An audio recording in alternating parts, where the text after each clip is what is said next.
नमस्कार मंडळी, pasta sauce कसा केला त्याची रेसिपी सांगते.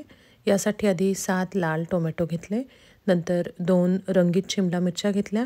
या लाल रंगाच्या असतील तर अजून चांगलं, कारण सॉसला कलर खूप छान येतो.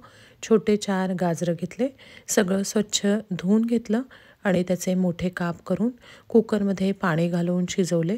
कुकरच्या 2 ते 3 शिट्ट्या करून घेतल्या.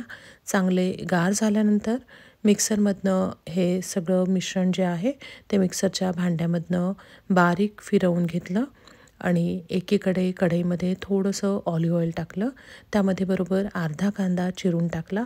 हा कांदा छान गुलाबी होऊ दिला आणि हा गुलाबी झाल्यानंतर त्यामध्ये 2 लसणाच्या पाकळ्या टाकल्या आणि हा कांदा थंडगार झाल्यानंतर तो पुन्हा त्या मिक्सरच्या भांड्यामध्ये टाकला आणि यामध्ये बेसिल लीफ टाकले.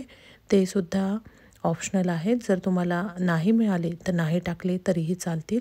आणि सगळं हे जे मिश्रण आहे ते मिक्सरच्या भांड्यामधनं एकजीव छान फिरवून घेतलं.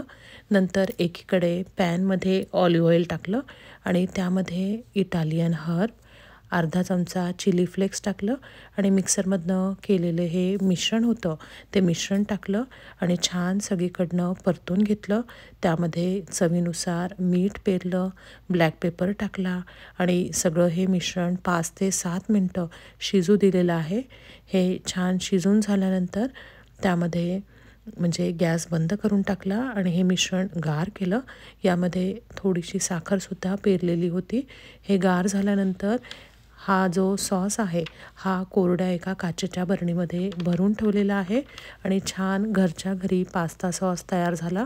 हा फ्रीजमध्ये 3 ते 4 दिवस चांगला राहतो.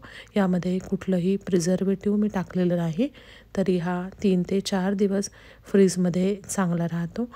मुलांना ज्या दिवशी पास्ता करायचा आहे त्याच्या 1 दिवस आधी असा सॉस मी करून ठेवते किंवा सेम डे सकाळी असा सॉस करून ठेवते. ही माझ्या मिस्टरांची रेसिपी आहे, त्यांनीच मला हा सॉस शिकवलेला आहे. तसंच पनीरसुद्धा ते घरी करतात आणि पेस्तो सॉससुद्धा ते करतात. त्याची पण रेसिपी लवकरच देईल. तुम्हीसुद्धा अशा प्रकारे सॉस घरी तयार करून बघा. धन्यवाद.